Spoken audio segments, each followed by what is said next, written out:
Binigay ko ang virginity ko sa taong kasing edad na ng mga magulang ko. Itago niyo na lang po ako sa pangalang Nicole. 30 years old, tubong probinsya. Bata pa lang ako, nagsusumikap na akong makatulong sa magulang ko. 13 years old ako noon, gumigising na ako ng maaga, dumidiretso sa bukid para pumitas ng gulay. Pagkatapos kong mapuno yung lalagyan ko, dumidiretso na ako sa palengke para ibenta yun. Ginagamit ko yung perang napagbentahan ko sa baon at pamasahe namin ng 3 kong mga kapatid.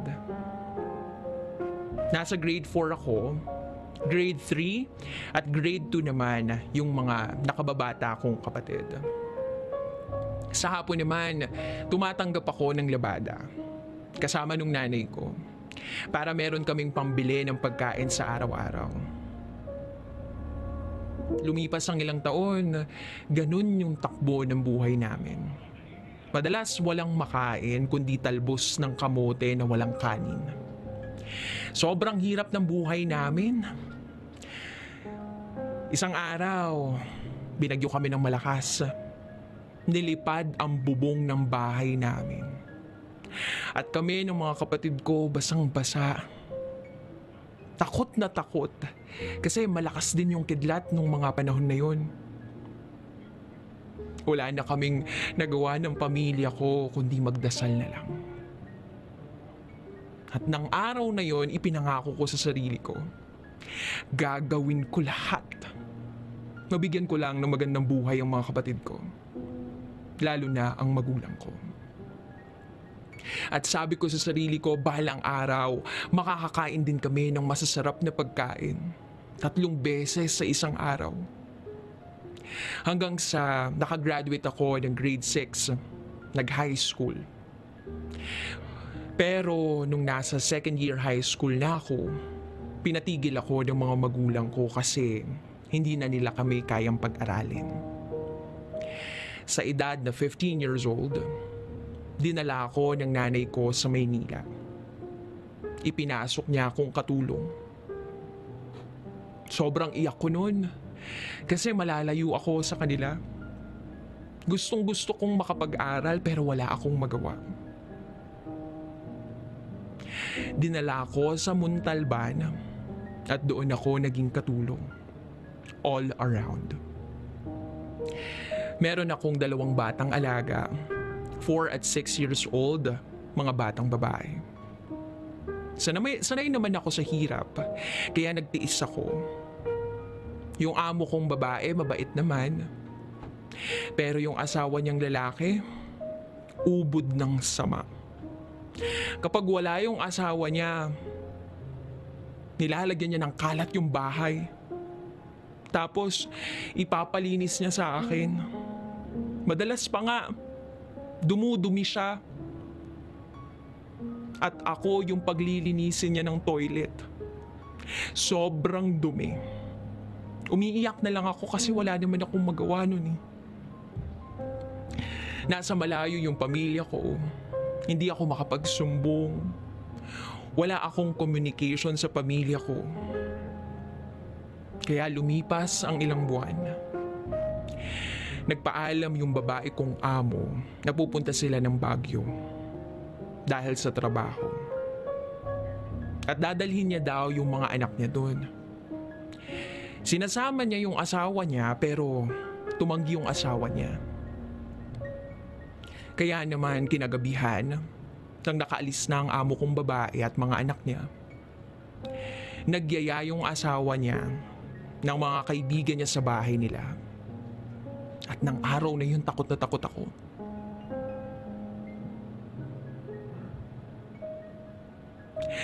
Nangangatog talaga ako.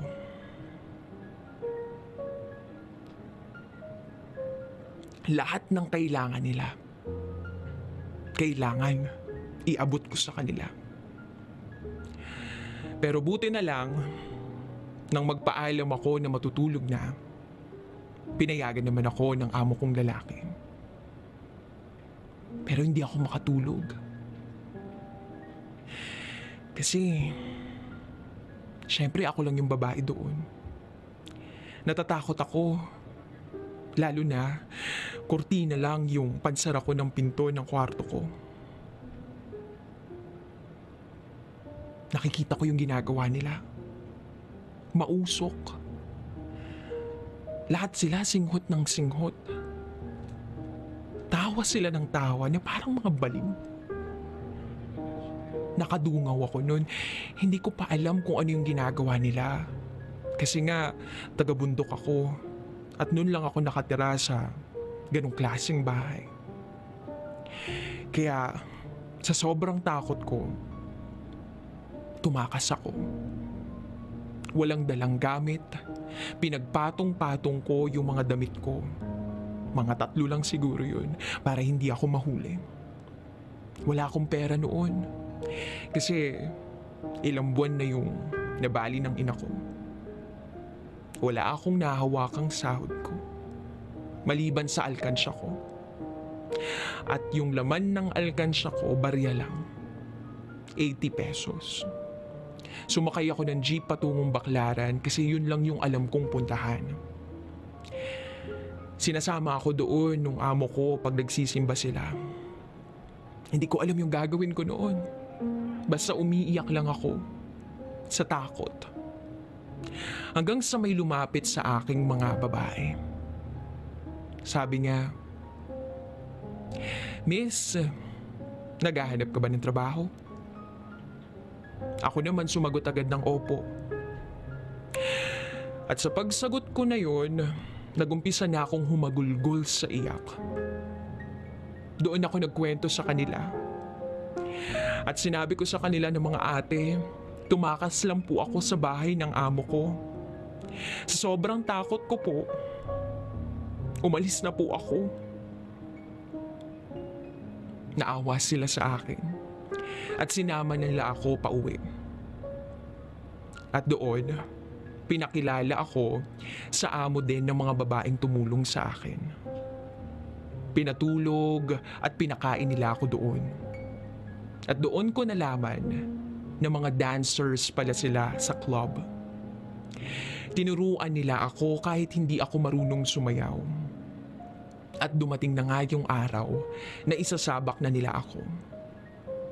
Sobrang kaba ko nung araw na yun. Pinasok ako sa madilim na lugar. Pero maraming ilaw, kandila at mga alak sa paligid. Sa totoo lang, hindi ko alam ang pinasok ko. Basta ang sabi lang nila sa akin, wag daw akong matakot at masasanay din daw ako. Hanggang sa minikapan niya ako. At halos hindi ko makita ang mukha ko. Pulbos lang kasi ang alam kong ilagay sa mukha ko. Tapos binihisan nila ako. Maiksing palda. Hindi nga ako nagsushorts. At binihisan nila ako ng bra na may bulaklak. Hiyang-hiya nga ako noon eh. Hindi naman ako maitim, pero nahihiya pa rin ako. Basta nilakasan ko na lang ang loob ko at nagtiwala na lang ako sa sinamahan ko. Wala rin naman akong ibang mapupuntahan eh. Kaya nung araw at oras na lumabas ako, kasama nung iba ko pang kasamahan, sobra ang kaba ko sa dibdib ko. Maraming ilaw at malakas ang tunog ng sounds. Paglabas namin, grabe, sumisigaw ang mga tao, nagpapalakpakan. May mga nanonood, may mga umiinom ng alak, at karamihan sa mga customers puro Hapon. At noong natapos na kaming sumayaw, agad din naman akong pinagbihis at pinagpahinga. Pinakain ng mga kasamahan ko. Binati ako sa unang pagsasayaw ko. Sabi nila sa akin, Ikaw na ba yan? Ang ganda mo ah. Huwag mo yang sayangin sa pagkakatulong. Kung mabait ka, tatagal ka rito. Sabi nila sa akin. At yun, nagsikap ako mabuti para kumita ng pera. 200 pesos ang bayad sa akin noon. Hindi naman araw-araw yung sayaw, mga 3 beses sa isang linggo. Pinatira din ako doon ng kumupkup sa akin ng walang bayad. Simula noon, nakapagpapadala na ako sa mga magulang ko. Hindi man kalakihan, pero sapat na yun. Nag-e-enjoy na din ako sa trabaho ko kahit sobrang nakakapagod. Binabaliwala ko lang yun. Masaya ako. Lumalabas kami ng mga kasamahan ko. Natuto rin akong uminom. Pero hindi naman ako masyadong nalalasing. Kasi yung mga kasama ko, mababait silang lahat sa akin. Feeling ko nga parang bunsong kapatid ako sa kanila. Lumipas ang 2 taon, masaya at nakakatulong na ako sa pamilya ko. Umikot ang mundo ko sa ganong klaseng trabaho. Hanggang sa isang araw, may nagyaya sa aking lumabas. Isa siyang hapon. Matagal na ako nililigawan pero hindi ko pinapansin. Kasi nga wala pa sa isip ko yung mga ganong klaseng bagay. Sabi ko, sorry, hindi ako lumalabas kasi dancer lang ako. Pero siya nagmakaawa. At dahil regular customer siya ng pinapasukan namin, pinagbigyan siya ng manager namin. Pero may kondisyon. Hindi ako pwedeng lumabas ng ako lang. Kasama ko dapat ang mga katrabaho ko. At pumayag naman siya. 6 kaming lumabas, kumain at nag-shopping. Nanood pa kami ng sine. And grabe, yun na yata ang pinakamasayang nangyari sa buhay ko. Masasarap na pagkain, mamahaling gamit, at first time kong makapasok sa sinehan. Grabe, ang laki ng TV. Hinatid pa kami sa bahay noon na tinitirhan namin. Nakasakay kami sa sasakyang mamahalin. First time ko yun, syempre. Basta, masasabi ko talaga, yun ang best day ever ko. Lumipas ang mga araw. Halos araw-araw na kaming lumalabas. Pero syempre, kasama ko pa rin yung mga katrabaho ko. Hinahayaan naman nila ako kasi alam naman nilang masaya ako. At ngayon ko lang nararanasan yung mga yun, no? Mabait at hindi bastos yung hapon na nanligaw sa akin. May edad na siya pero hindi halata sa mukha niya. Lumipas ang 2 taon, ganun kami. Hanggang sa parang tatay na ang turing ko sa kanya. At sabi naman niya, para daw niya akong anak. Hindi kami palaging nagkikita kasi every 3 months lang siyang nandito sa Pilipinas. Tapos 5 araw lang. Hanggang sa isang araw, niyaya niya kami uli lumabas. At napag-isipan ng mga kasama ko na mag-night swimming sa bahay niya. At pumayag naman siya. Noong naliligo na ang mga kasama ko, bumaba kaming 2 para bumili ng maiinom at merienda. Nang pababa na kami, dumiretso kami sa kwarto niya kasi kukuha daw siya ng pera. Pinaupo niya ako at binuksan niya ang TV.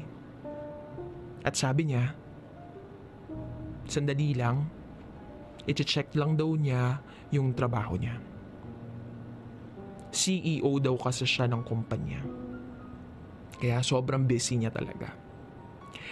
Ako naman, habang hinihintay ko siya, nakahawak sa cellphone. Ka-text ang mga kasama ko na nagsiswimming.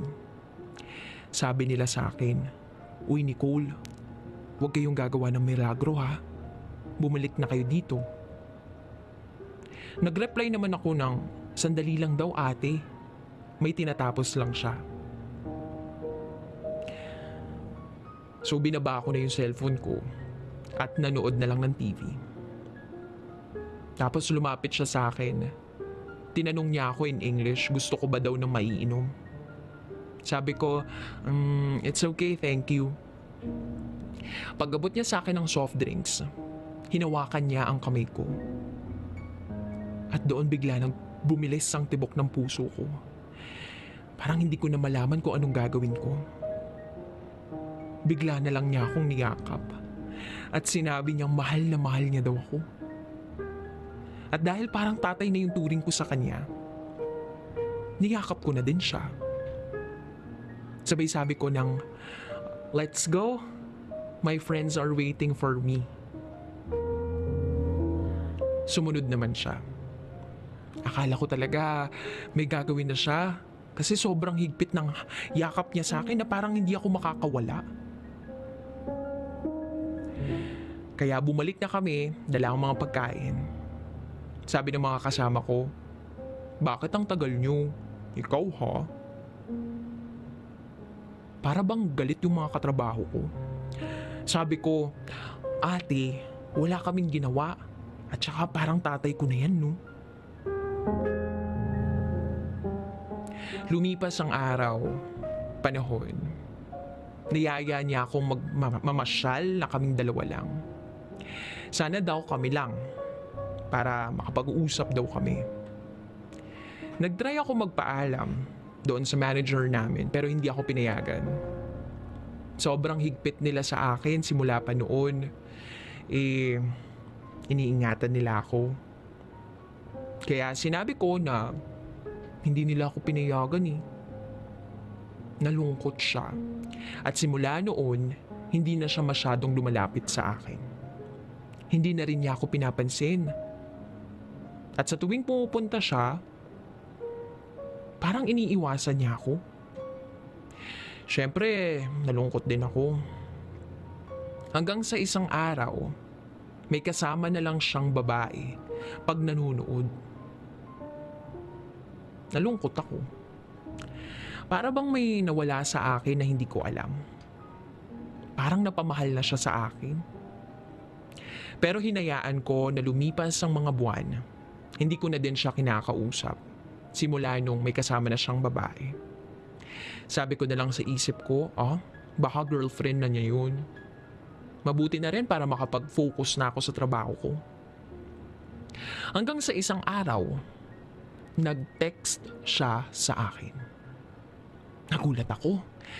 Parang bumilis ang tibok ng puso ko. Oo, lagi kong inaabangan yung text niya at tawag niya. Sa totoo lang kasi, miss na miss ko na siya.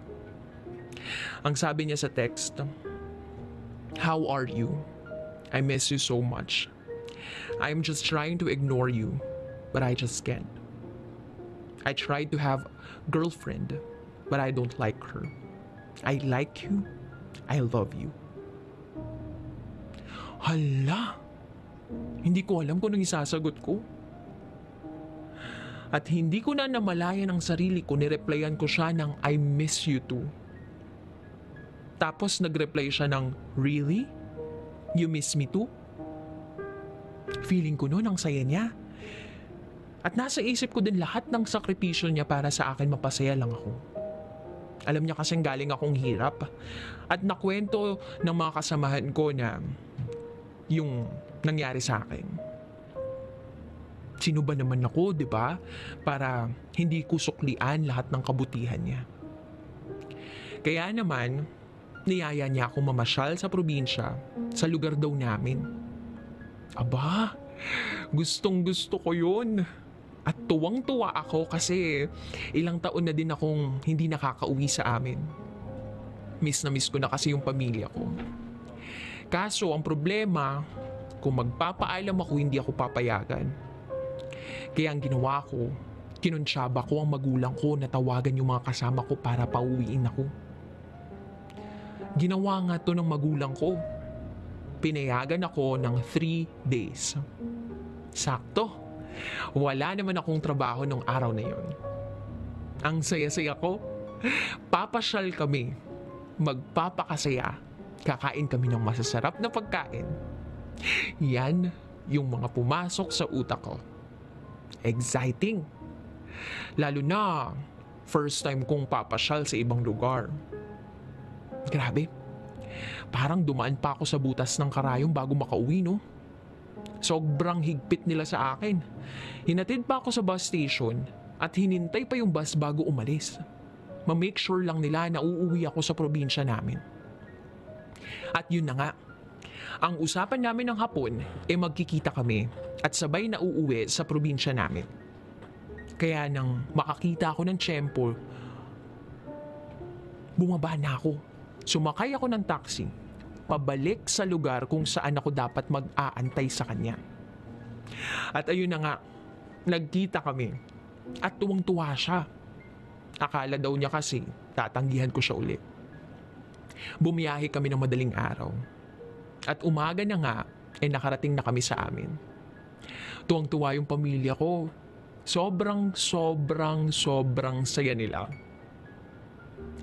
Yung hapon naman na kasama ko, alam kong nagulat sa nakita niya kasi gutay-gutay yung bahay namin. Walang gamit maliban sa maliit na TV. Halos ayaw niya ring umupo. Nahihiya ako noon kasi alam ko naman na mayaman siya. Tsaka mataas na tao siya. Habang nakatayo siya, parang ang lalim ng iniisip niya. Tinanong ko siya kung okay lang siya. Sabi niya, okay lang daw siya. Napagod lang daw siya sa biyahe. Agad-agad na nag-ayos ang magulang ko ng hihigaan niya. Humiga naman siya saglit doon. At bigla na lang siyang nagyaya na pumunta sa pamilihan.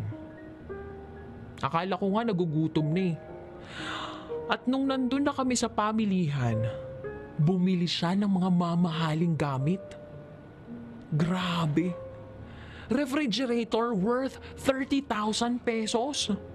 Kasirola, plato, baso, at kung ano-ano pa. Sabi ko, hindi naman niya kailangan kaming ibili ng ganun eh. Sabi niya, ayaw raw niya akong nahihirapan at gusto niya daw akong tulungan. Tapos sabi niya, simula ngayon, tutulong ako sa iyo. Hindi ko alam kung anong sasabihin ko nung araw na yun. Natouch ako sa kanya, naiyak ako sa sobrang pagpapasalamat sa kanya. Sabi ko sa kanya, hindi kita dinala dito sa amin para gumastos sa pamilya ko. Ang sabi niya sa akin, masaya daw siya na matutulungan ako. Siyempre, alam ko naman kung paano sasayo yung pamilya ko eh. Dahil sa mga binili niya, sumaya nga talaga yung pamilya ko. Pangarap ko yun para sa pamilya ko. Yung makabili ng maraming gamit para sa bahay. Buong buhay nila, ngayon lang sila makakaranas ng ganun. Ref? Grabe. Sobra talaga ang galak ng puso ko. Pinuno niya yun. At lumipas ang isang araw, alam ko sobrang pagod na siya. Sabi niya, wala bang hotel dito? In English ha? Sabi naman ng magulang ko meron pero medyo malayo. Kaya sinamahan namin siya sa hotel at doon, pinaiwan ako ng magulang ko. Kasi baka ganchohin siya o kaya lukuhin siya. Pumayag naman ako sa sobrang dami ng naitulong niya. Naisip ko, yun na lang siguro yung paraan para makabawi ako sa kanya. At dahil malaki naman yung tiwala ko sa kanya, at 2 taon naman din kaming magkakilala, pumayag na rin talaga ako. 1 kwarto lang yung kinuha niya kasi yun lang yung available nung gabing yun. Pagkatapos namin kumain, nagpahinga na kami. Sabi niya sa akin, okay lang ba sa'yo na magkatabi tayo ng kama? At dahil nga naisip ko yung kabutihan niya sa akin, pumayag na din ako. Hindi ako makatulog noon. Pinapakiramdaman ko siya. Siyempre hindi naman ako sanay na may ibang kasama humiga, no? Nang bigla niya akong niyakap at pinaharap. Grabe, sobra yung kaba ng dibdib ko. Hindi ko maintindihan yung nararamdaman ko ng gabing yun. Halo-halo. Parang pagod, takot. Hanggang sa sinabi niya sa akin, "Huwag kang mag-alala. Hindi kita pababayaan. Tandaan mo yan. Mamahalin kita hanggang nabubuhay ako at ibibigay ko lahat ng ikakasaya mo." Siyempre in English niya sinabi yan. Sabi ko sa kanya, "Thank you so much. But I'm still young. I'm only 19. Natatakot din ako." And then, bigla niyang hinawakan yung kamay ko. And then sabi niya sa akin bigla, "Do not be afraid. I just wanna hold your hand. And I just wanna look at your face. I will not fool you." Grabe. Hanggang sa nangangatog na yung buong katawan ko. At may nangyari na sa amin. After noon, nahimasmasan ako. Tumakbo ako ng CR at nagkulong ako. Hagulgol ang yak ko noon. Sobrang sakit.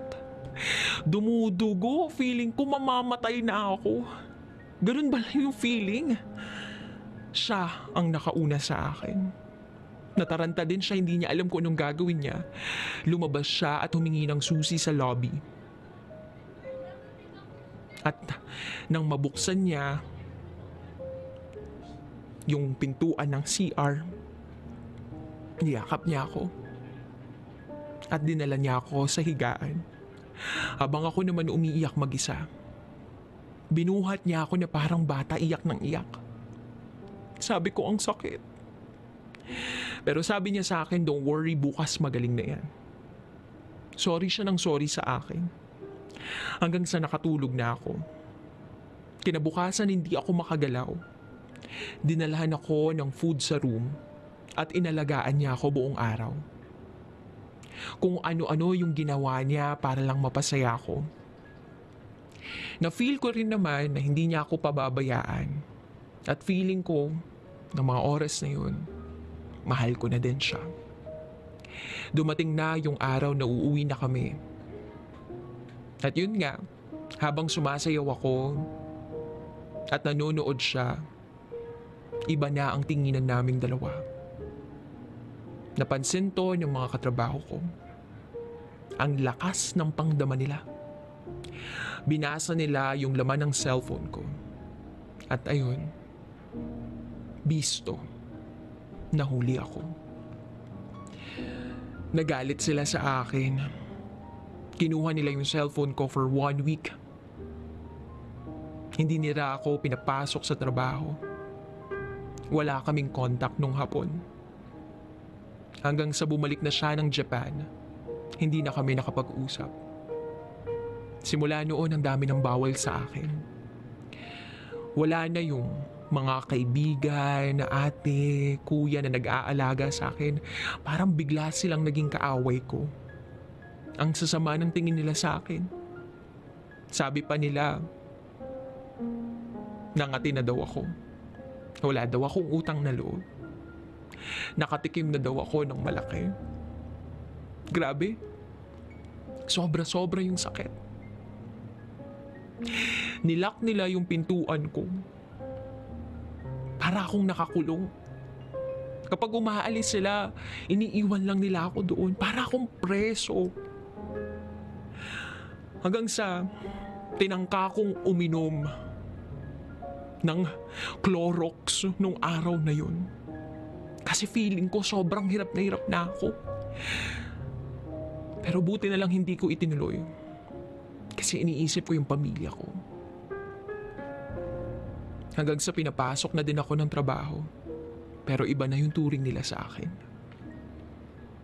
Nandidiri sila sa akin, ang sasama ng tingin nila sa akin. Humingi ako ng tawad sa kanila, umiiyak sa harap nila, lumuluhod. Napatawarin nila ako. At hindi na ako susuway sa kanila. Pinatawad naman nila ako, pero hindi na gaya ng dati ang samahan namin. Sobra akong nalulungkot. Sinira din nila yung SIM card ko. At sabi nila, layuan ko na daw yung hapon. 3 buwan ang nakalipas. Nang mapansin nilang lagi akong tulala at laging gutom. Agad na nang hinala yung kasama ko. Kinausap ako at sabi sa akin bumili ako ng pregnancy test. Bumili ako. Sabi nila magpatak daw ako ng ihi. Sinamahan pa ako sa CR at baka daw lagyan ko ng tubig. At ayun nga, gumuhit agad ng 2 pulang linya. Hindi ko alam kung anong nangyayari at kung para saan ba yun. Hanggang sa sinigawan ako, "Gaga, buntis ka!" Hindi ko alam kung anong gagawin ko ng araw na yun. Hindi pa nga sila okay sa akin eh. Tapos meron na naman akong kasalanan. Tapos ayun, bumalik na naman yung galit nila sa akin. Hindi ko alam kung anong sasabihin ko kundi sorry lang ako ng sorry. Hindi ko alam na mabubuntis ako. Tapos ayun, buti na lang patapos na yung kontrata ko noon. Tinapos ko yun para wala na silang masabi sa akin. At para hindi na sila magalit sa akin. Nalaman din to ng magulang ko at pinagalitan nila ako. Sabi ko, hindi ko naman to ginusto eh. Hindi ko naman alam na ganito pala yung kapalit ng pagsama ko nung gabing yun. Nung gabing yun na pinasaya kayo ni Hapon. At nung malaman ng Hapon, nabuntis ako. Bumalik siya ng Pilipinas. Kinausap niya ako na ititira niya daw ako sa kondo para daw maibigay niya lahat ng pangangailangan na magiging baby namin. Ako naman tumigil sa pagsasayaw at inalagaan ko yung pagbubuntis ko. Nakita ko naman na caring yung ama ng anak ko. Pero na-feel ko rin na hindi na siya katulad nung dati. Hindi na katulad yung pag-aalaga niya nung naliligaw pa siya. Hanggang sa nanganak na ako, parang nag-iiba na talaga siya sa akin. Hanggang sa tinanong ko siya, "Anong balak mo? Anong balak mo sa amin ng anak mo?" Ang sagot niya, "Next year magpapakasal tayo at dadalhin kita at ang baby sa Japan." Tuwang-tuwa ako noon. Umasa ako. At lumipas ang 1 taon, nabuntis na naman niya ako. Hanggang sa manganak ako, feeling ko parang may mali. Parang hindi niya talaga ako mahal. Although nakikita ko naman na mahal niya yung mga anak niya. At binibigay naman niya lahat ng gusto nila. Ilang taon din na lumipas na sa tuwing tinatanong ko kung anong plano niya, hindi niya ako sinasagot. Hanggang sa makakita ako ng tiyempo. Naglakas ako ng loob na buksan at halungkatin ang cellphone niya. At nakita ko, may picture na 3 silang lalaki. At nung may pagkakataon, tinanong ko, sino-sino yung mga yun? At ang sagot niya, "My kids." Sobra-sobra yung sakit na nararamdaman ko. Napaluha ako sa sinabi niya. Sinabi niya sa akin na hindi niya daw ako mapapakasalan kasi hindi naman daw siya divorce. Although wala na daw sila ng asawa niya 17 years ago na, pero meron daw siyang mga anak na lalaki na kasing edad ko. Wala na akong ibang nagawa kundi umiyak na lang. Naintindihan ko na kung bakit hindi niya ako madala sa Japan at kung bakit hindi niya ako mapakasalan. Ayun pala, kasal pala siya. At dahil mahal ko siya, ayaw kong mawala yung ama ng mga anak ko. Nagtitiis ako. Hanggang sa 10 taon. 10 taon nang lumipas. Malalaki na rin yung mga anak namin. Ganun pa rin yung setup namin. Parang nung una kaming magkakilala. Ilang buwan bago siya nakakauwi. Sobra akong nalulungkot kasi nawala na yung feeling na mahal ako. Ni hindi nga ako nakukumusta ni hindi nga ako natatawagan, ni hindi nga niya masabing mahal niya ako. Sobra-sobra yung sakit na nararamdaman ko. First boyfriend ko na pinagkatiwalaan ko sa buong buhay ko. Naloko ako. At patuloy akong niloloko. Hindi ko alam kung anong buhay yung nag-aantay sa amin. Gusto ko nang sumuko kasi lagi na lang akong inaaway. Wala akong bisyo, inom. At kahit ano pa, hindi ako naninigarilyo. Pero sobra kong ipitin niya yung allowance namin. Gusto ko nang sumuko. Pero ayaw kong mawalan ng ama ang mga anak ko. Nagiging faithful ako sa kanya at sumusunod ako sa lahat ng gusto niya. Sa ngayon, 30 years old na ako at 65 years old na siya. Ganun pa rin ang takbo ng buhay namin. Napapagod na ako. Gusto ko na ding sumaya. Sana matulungan niyo po ako. Maraming salamat po.